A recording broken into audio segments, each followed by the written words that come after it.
Good morning. This is Professor Menton, and I'm coming to you today from house arrest here in Tipton, Georgia. Trying to follow all the guidelines as best I can. I do have to go out a little bit later on, take a walk, and also go to the grocery store. But I'm trying to minimize my contact, and I hope you're doing the same to try to prevent the spread of this thing. Hopefully, we're going to start to see very shortly this curve start to flatten and um, uh, the onset of warmer weather should help us in this part of the country certainly as well. Anyway, so if you would open up your sales budget from that raw budget, and the sales budget, of course, is down here at the bottom. You'll see the tab for the sales budget, and you're just going to click on it.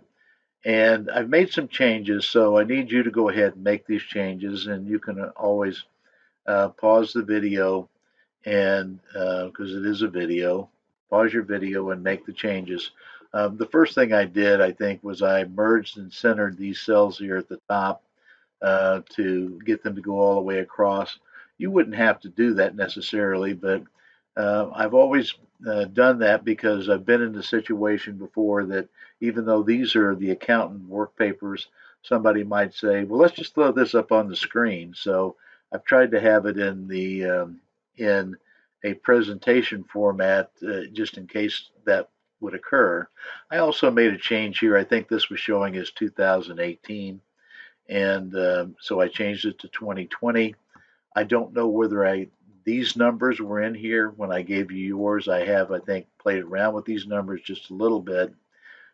Remember that in the typical situation, you would be starting from some historical document, and that historical documents, I should say, would be like your previous financial statements, and your internal documents that told you how many of these product A, B, and C, and so forth that you had sold in January over the course of several years. Um, and you wouldn't just take these numbers and throw them in here. I mean, the first thing you'd do is talk to your team about whether or not that was a reasonable starting point. It might not be. The reason it could maybe be varied from that is that if you're seeing a downturn in the economy. So if you look at our current situation, you would say, well, and if this were January instead of April, you would probably say, well, look, I'm going to make some changes here. And so in this case, I'm not going to do that, but I'm just going to assume that this is a normal year. Also, I think down here I had some um, volume changes and so forth, and I just eliminated those by grabbing that whole area that had the underline or the border under it and hitting my delete button, and then coming up at the top where the font group is shown here, and then hitting the um, no border, and you may have to drop it down because a lot of times bottom border is what's showing up as the default, and just come down to no border, and that gets rid of even the bottom borders and everything that are showing up there. Just a little cleaner, and I think that I don't want to get into any volume changes and things like that. We're going to do the volume changes up here. Okay. Uh, Also, I think I made a change here. I think these were shown as percentages before, and I just highlighted the entire area, came up to the number group, and dropped down the number group and made this just a general number. And we wouldn't have to do that, but I'm just going to do it just to make the math a little bit easier to understand, I think. Okay, so um, what would the way this would start, of course, is you would have the entire management team would be present in a big room, probably in your conference room, and everybody would have whatever files they've been asked to bring. You would probably have people like your human resource director there. You would have your president, your CFO, your production manager, and whoever else was considered as part of the management team. You probably, when you leave here, you won't start out as part of the management team. Somebody else will be in a superior position, at least initially, And then as you go, hopefully you'll progress up the ladder, and eventually you wind up on a management team where you're part of this actual um, decision making process at the top level. Um, and you're certainly going to have your marketing guy, your sales guy in there. And I say guy in the royal sense. It may be female, but um, just whomever that person is, you would have that person in there as well. And they're going to give you a lot of guidance as to whether or not you can change your prices, whether or not that is you can move them in a northerly direction. It's always good if you can get a little bit of additional um, revenue in just through price. Um, if if you can't get it through price, maybe you can get it through volume. But those are conversations that you're going to have, and these price changes are largely driven by supply, um, demand, competition, things like that. So let's just first make some assumptions here. And here I have some prices, and I don't know whether you have these or not, but if you don't, stop your video and put these prices of $3, $4.20, 5.10, 4.75, and 2.95 in there, so that we're all starting from the same point. And the same thing would be true up here. I may have fooled with these numbers a little bit, so I have 20,000, 25,000, 62,000, 100,000, and 150,000 for products A through E, respectively. Okay, so on the price change side, so we're talking to our sales manager, we're talking to all of the people who would have input into this. And so the purchasing manager, for example, may have some input into this. If we think about this particular product, this product is a plastic product. And if you go over here to the budget cover, these are the products that I'm saying that we're going to make. And they are just spouts, flexible spouts. And they're all made out of plastic. There may be a metal retaining ring that's part of it, but for this process, I've assumed that it's just plastic products. Two different kinds of plastics were being used, but just plastics. Now, and for those of you who kind of follow the news, you may know that Russia, Saudi Arabia, and because of those two, the United States, which has become a major producer of oil, are kind of engaged in a price war right now. The last time I looked, and I think the price of a barrel of oil was around $26. It has been as high as $100. And when it gets to be around $100 a barrel, that's when you have $4 a gallon gasoline. When it gets down around $26, you have gasoline prices, at least in our area here, that are in well below $2. I think I bought it the other day for $1.79. So um, oil creates plastic, and if the price of oil drops, then more plastic gets produced, probably, at least initially. So you may have a glut of plastic on the market. The price of plastic falls, and if the price of plastic falls, then the price here of your products may fall. Okay, we're going to make some different assumptions just so that you can see how the math works. But I would say that in this particular case, if your primary product is made out of plastic, then you're going to have a difficult time pushing through a price change that's positive, because your competition will also be saying, well, look, I don't need to raise the cost of my product because my plastic prices are low. And so these are all just questions that have to be answered. Everybody that has, as I say, that has knowledge in these areas will have input.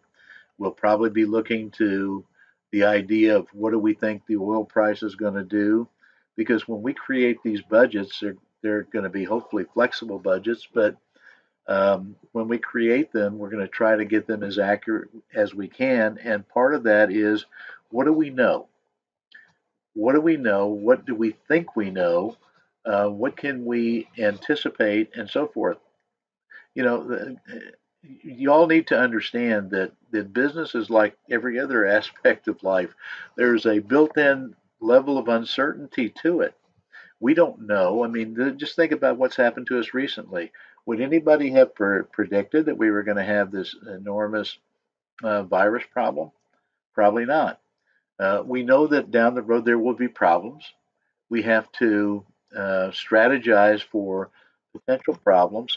The degree of this problem, I suspect, is something that very few people would have anticipated under normal circumstances, but they would have some sort of a worst case scenario built into their business planning if they've done their jobs correctly. All right, so let's go over here and take a look at these price changes, and we're going to make some assumptions here. And these assumptions are that, hey, we're in normal times, not in these particular times that we're in. And in normal times, we're probably able to raise some prices, and some prices we won't be able to raise because of competition. Some we may have to lower. So in this first instance here, I'm going to make the assumption that we're going to get a 2% increase in price. So I'm going to put in here 0.02. And for the second one, and this didn't come out right, so I'm going to have to go back and look at this formula. But for right now, let's just put in our price changes, and then we'll go back and restate obviously that price is going to have to be $3.06. So we'll have to, and I think the way that I had it set up before, it wouldn't work that way. So we'll change this, and I'll just get rid of this so that it doesn't look kind of wacky at this point. And let's say on the second one, we're able to increase that by 1%. And this next one, we have lots of competition in product C, and they're coming in at lower prices than what we have. So I'm going to have a negative. I'm going to put that in as a minus sign 2%. So I'm not going to be able to raise the price of this one. The next one is going to be flat, so I just won't put anything in there. And the next one will have, let's call it 2% as well. Okay, so now we have some price changes built in, and we need to restate the unit price. And in this case, it would be equal to this price here, the unit price. And you need to follow along with this so that you're also creating these formulas as you go. So we're going to say that it's going to be equal to $3 that already exists plus, and of course just the plus sign, 2% of this number. So I'm going to open up parentheses and I'm going to say this number, point back to the $3 again, times this number, and close parentheses. And now I have the correct price, which would be $3.06. And you notice when I put that in, I have formulas built in up here that say take this number, this $20,000 or 20,000 units, and multiply it times this unit price here to give me this sales in dollars. Okay, and so if we make these changes up here, if I change this, for instance, to 22,000, you notice that this 61.2 now becomes 67,320. So we'll be able to make those changes as we go. And again, I don't know if we're going to need to make changes like that. Probably will, because when we go through, we may decide, well, that doesn't make any sense. And remember, I just pulled these numbers right out of the air. So, you know, again, they could come out to where they don't look right at the end. So we may have to come back up and make these changes. But again, fear not, because as we make them, they'll always flush through this entire system when we get done. Okay, so we want to take this same situation and pull it down through all of these other numbers that we have here. And Um, so you notice that with a 2% change in price here, now what we have is $5 instead of $5.10. So we've made all of our changes, and as we did, we came through, and all of these numbers changed along with it because I already had formulas built in. Okay. Um, Now what we need to do is we need to come up here and we need to make a decision about what February is going to do. And we could say that February is going to be less. All right, it's going to be less. And the reason it's going to be less is simply because it has fewer days. We have January has 31 days. This has 28 days under normal circumstances, unless it's a leap year. And so you don't probably do any business on January the 1st, but then January the 2nd you start. So you have, long story short, you have 30 days here. You only have 28 days here. So other things equal, you might have a little bit less. So we'll just say that for February, it's going to be equal to, so let's call it 95% of what January is going to be. So I'm just going to say that this is equal to, point to this number, this 20,000, times 0.95. 0.95 is the same thing as saying 95%, or reduction in this case of 5%. And you could put it in there like that if you wanted to, the same way that you did the unit prices down here. But we're just going to go with it like this for the time being. All right, and we're going to say that all of these will be the same. And notice all I had to do was just click down at the bottom, pointing to this fat cross until it becomes a skinny cross, and just double clicking, and it's going to take it down through this entire group of numbers. Okay.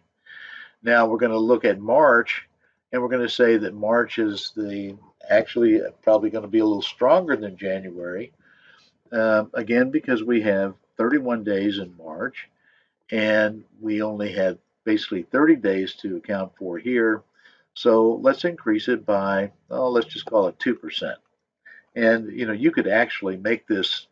You could actually come over here and say, well, what is the percentage of, and if you're really trying to see how accurate you could become, you might, other things equal, you might do this. You might say, well, okay, it's equal to 31 divided by 30, and so it's 3%.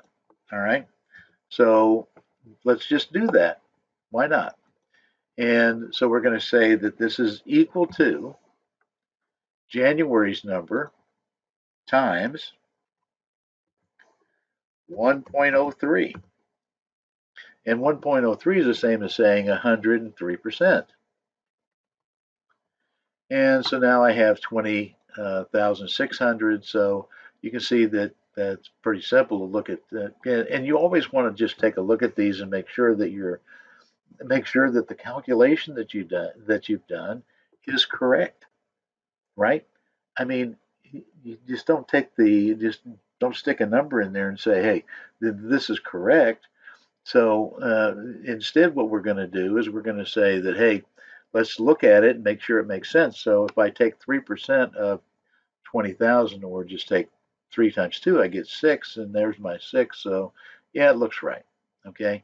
So I'm going to do the same thing, fat cross, skinny cross, and I'm going to just double click it and get to my numbers. Okay. Now, again, I probably would come over here and say, well, April has 1 day less. So, let's just assume that this 97% of that. So I'm going to say that it's equal to this number times 0.97. And again, point to it and double click it.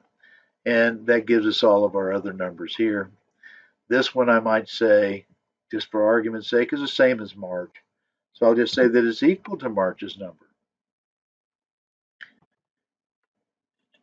And again, it's not going to be this simple, not nearly this simple, because you're going to look at these trends that you had in the past and you're going to say, well, what happened? because they're not going to be the same. They're going to be different. And another thing that we're assuming in this particular scenario is that we don't have a change in product mix, and that's really not the case.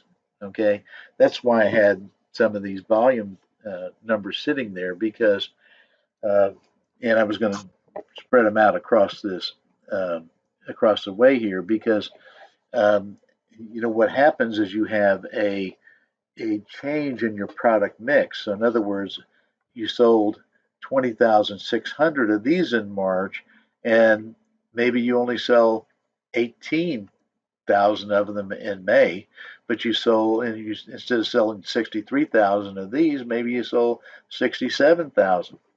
And there are reasons for it. Okay, there are generally reasons for it. And part of what you're trying to do in this room is you're trying to figure out what those reasons are. Why did I have a difference? If I had 31 days here and I had 31 days here, why did I have a difference? Well, it may not be that easy, but I can tell you that as we become more and more sophisticated in our computer applications, we may get closer and closer to understanding why we had these changes. And these are things that you're going to sit around, you're going to talk about. And these budget meetings, and especially the sales side of these budget meetings, these things go on for days. They go on for days because we're going to try to figure out. I mean, just this discussion right here, the price change, that may take you 2 or 3 days to go through. And remember, you're going to have lots and lots of products. You're not going to have, in this case, I've only given us like 5 products. You're going to have 35 products, 75 products that you're going to be looking at. And each one of those has a different dynamic at work. And so we're going to have lots and lots of detail, lots and lots of data that we're going to have to analyze and come up with some decisions on. And it's kind of like a challenge, if you will. We're going to try to see how close we can get to projecting our future, because the closer we can get to projecting our future, the better we're going to do in terms of knowing whether or not, as an example, we can give a wage increase. And so we may look at a lot of these things down here and we may say, well, is there a possibility, for example, is there any way that I can squeeze another half a point out of this? And you're going to ask your marketing professionals, your sales professionals, is there any way that we can do this? Because what you're trying to do is you're trying to get as much as the market will bear. The you're not this is not an altruistic enterprise that we're doing here. We have people that are counting on us. So if I can get some extra money out of this, then I can give some extra money to my employees. If I can get some extra money out of this, I can give some extra money to my stockholders as dividends. I mean, the list just goes on and on and on. And of course, the better I can do at these projections, the better I'm going to be at having my head counts right. That is the number of people who are working for me. The and what you don't want to do is you don't want to have your business where you have your head counts. Let's just say a medium-sized business that has 200 employees. You don't want to have 200 employees this month and 180 next month. If you're doing that, that means you're doing a pretty poor job of managing your business. You want to be able to get your head counts as accurate as you can, so that you can give the people who work for you some stability, and that's all part of it as well. Okay, so let's assume here that June and July and August, in this particular case, are just lower times of the month. Okay, and that we're going to see about a 10% fall off from the January number in June, July, and August. And so we'll just make this fairly simple here. And so it's going to be equal to the January number times 0.9. And then we'll just make this July number equal to this number. And the same thing true here, the August number equal to this number. And I'm just going to highlight them all three of them, and bring all three of them down. So now we've got through August. And again, I mean, we're going through this fairly quickly. I have to tell you, this is going to take days to go through. A lot of people will have input into it. Again, what we're trying our best to do is see how much money we can generate for our business, so that we can add more money to everybody else who works for our business. Okay, going into September now. So September returns to normal levels. So we're going to say that September is basically equal to the April stuff. Okay. And again, if I'm going too quickly for you, just pause the video and go from there. And then I'm going to say that October, I'm going to shortcut this process. I'm going to say November is also equal to September, 30-day months.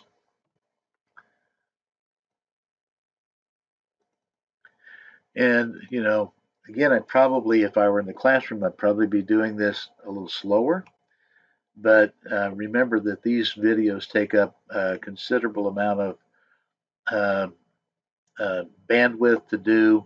And so I'm trying to keep that as at a minimum as well.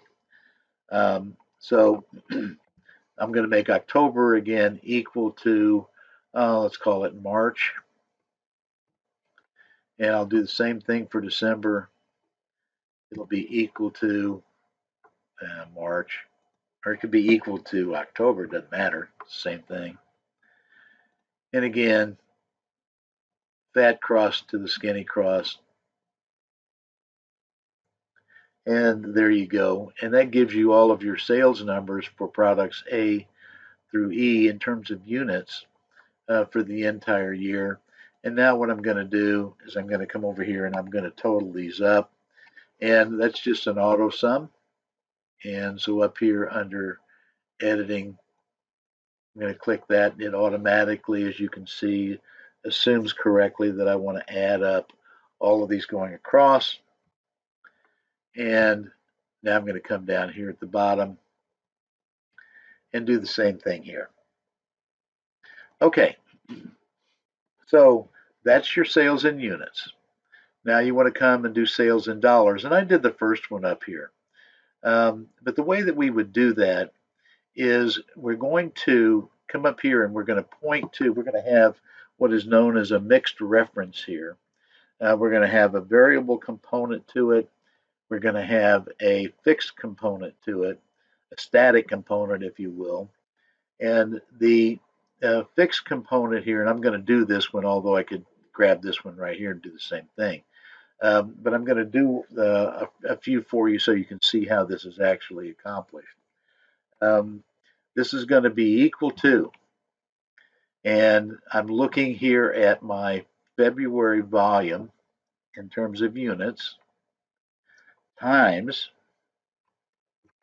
and now I'm going to come down to my restated unit price for product B. Now, the thing about it is I've got to make this an absolute, because if I leave it and just do it like this, let me show you what happens just so you can see. I'll hit the enter button here, and then when I drag it across one time, you see that it comes out to 0. And the reason it does is because it said, well, I'm going to take this number times this number, and there is no number there. So I've got to come back and I've got to make this into an absolute reference, and that's an F4. And F4 puts dollar signs around it. And now I can drag it across.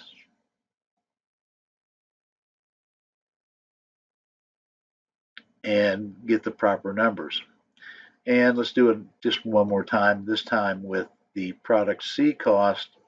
So it's going to be equal to, I'm going to come up here and point to the volume in February for product C times my restated unit price down here, and I'm going to give that an F4 so that I have my dollar signs around it and hit enter. Now, I don't know, some of you may have a different, um, if you're using a Mac or something like that, it may not work quite this way, so you'll have to figure out how you do absolute references in Excel. I don't know whether they work the same way with a Mac, so I really can't tell you. All right, so now I'm going to show you one other little thing. We're going to go ahead and finish this up by doing the same thing, equal to the volume here times, now in this case, this 475, and I'm going to do an F4 and enter. And the last one over here, I'm going to do an equal, and I'm going to point to this February number here in unit sales times my $3.01 here, and then F4 it again. And so now I have all of my February numbers here. And now I'm just going to highlight the three that I just did and drag all of them across. And notice that each one of them populates as it should. And again, what you want to do is, just want to take a look and make sure that everything did what you thought it was going to do. Well, remember, I made March and May the same, right? And actually March, May, and some others, October and December. And so if I look at these numbers, let me just pick one at random here. This 489,250, come over here and I see 489,250, 489,250, 489,250. So I know that my calculations are consistent across the board. And now what I'm going to do is come up here and I'm going to total this up.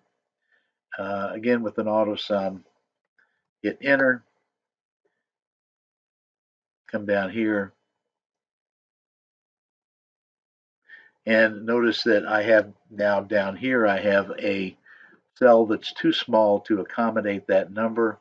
So, and that's indicated by hashtags here, or what we could just call the number sign before we got Twitter. And I'm going to come up here in between the Q and the R and double click this, which will expand that cell. And so in this particular case, I have a $16 million company. And, again, if I thought, well, that's not a big enough company, really. My company's 30 million. I just come up here and make the changes up here. But we'll see as we go. And probably we may make some changes to accommodate a little bit bigger number here. And the heck with it. We'll just go ahead and we'll just double all of these numbers, and that'll give us around $33 million. Okay.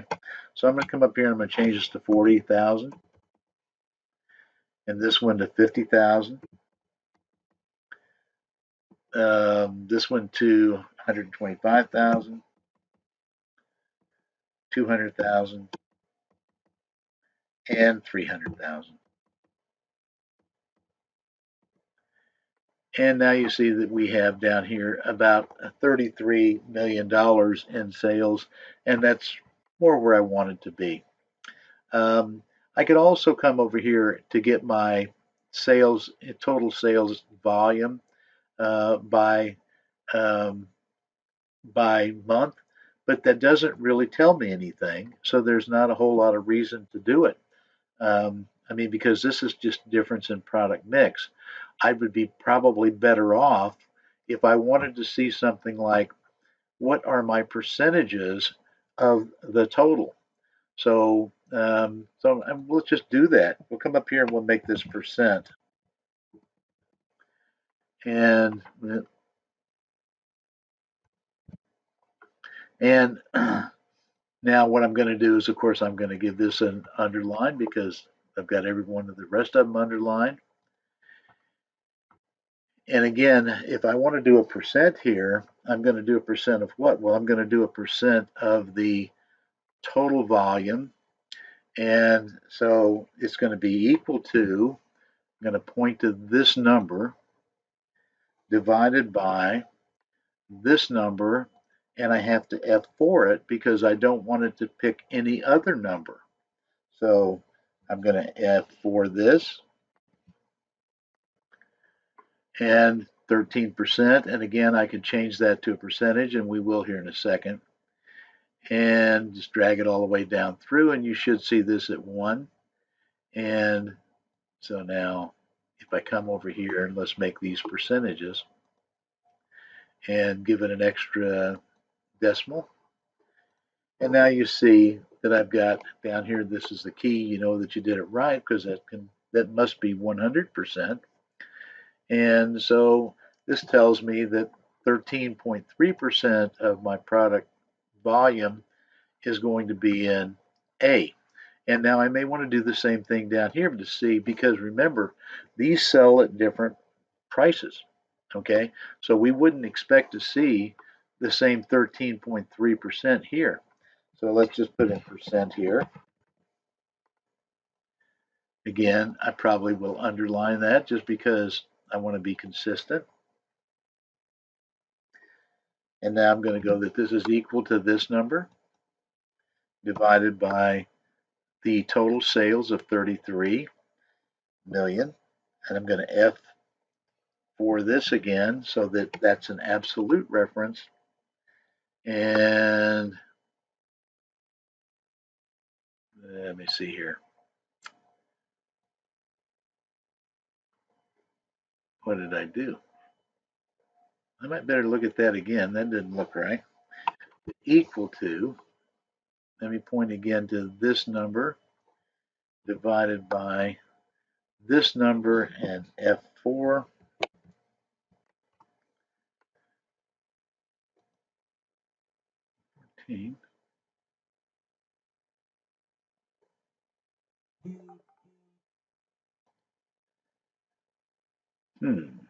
I guess I have to have some more spaces out here. Yeah, that's what it is.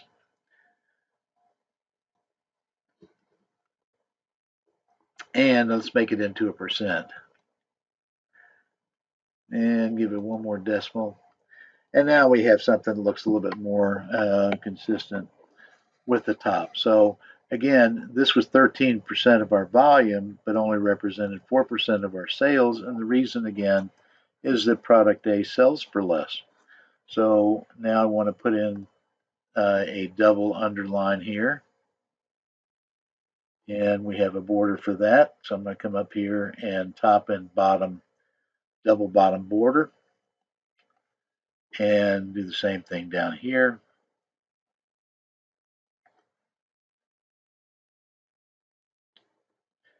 And now if I have to throw this up on the screen for whatever reason, I have now the ability to do that. And so people can see that, well, 33% in this case of our sales dollars are located in product D, but it requires, in this case, oh,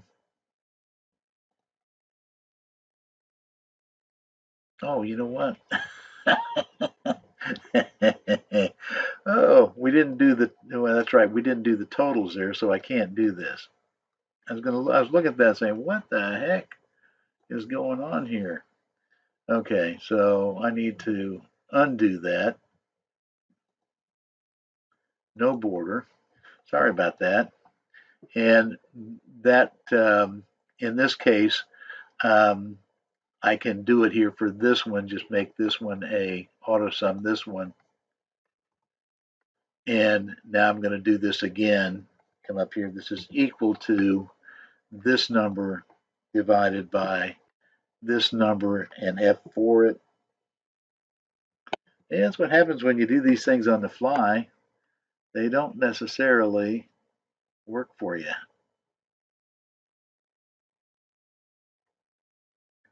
Now, there you go. And so now again, represents 28% product D of our volume, but it also it represents 33.8% of our total dollars because it sells for more. This represents 5.6% of our volume, but only 4.4% of our sales in dollars. And you could come down through here and you could say, well, these are the products that we would want to push because it takes less effort.